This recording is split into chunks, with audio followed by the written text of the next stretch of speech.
সাম্প্রতিককালে আমরা বিভিন্ন মিডিয়ায় আমরা দেখেছি যে প্রায় ২২টা বিশ্ববিদ্যালয়ে ৪০৪ জন শিক্ষক ফ্যাসিবাদের এবং পতিত সরকারের সঙ্গে যোগাযোগ করেছে এবং দেশে একটা বিশৃঙ্খল পরিবেশ সৃষ্টির জন্য পায়তারা করছে।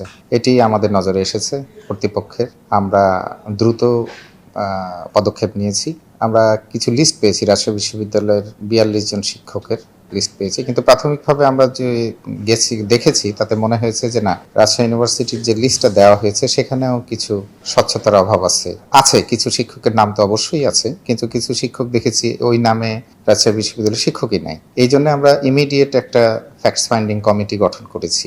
এই কমিটি দ্রুত রাজশাহী বিশ্ববিদ্যালয়ের কোন কোন শিক্ষক এই কাজের সঙ্গে জড়িত সেইটা আইডেন্টিফাই করে কর্তৃপক্ষকে আমাদের কাছে রিপোর্ট জমা দিলে আমরা পরবর্তী করণীয়টা ঠিক করব। এই আইন শৃঙ্খলা ব্যাপারে আমাদের একটা লিগ্যাল সেল আছে এবং আমাদের আইনজ্ঞরা আছেন। অবশ্যই যে কোনো বিষয়ে পদক্ষেপ নেওয়ার আগে আমাদের যে নমিনেটেড আইনবিদরা আছে তাদের সুপরামর্শ নিব। আমাদের বিশ্ববিদ্যালয় কর্তৃপক্ষ বসে আইনগতভাবে যেটা পদক্ষেপ নেওয়া সমীচীন আমরা সেটাই নেব।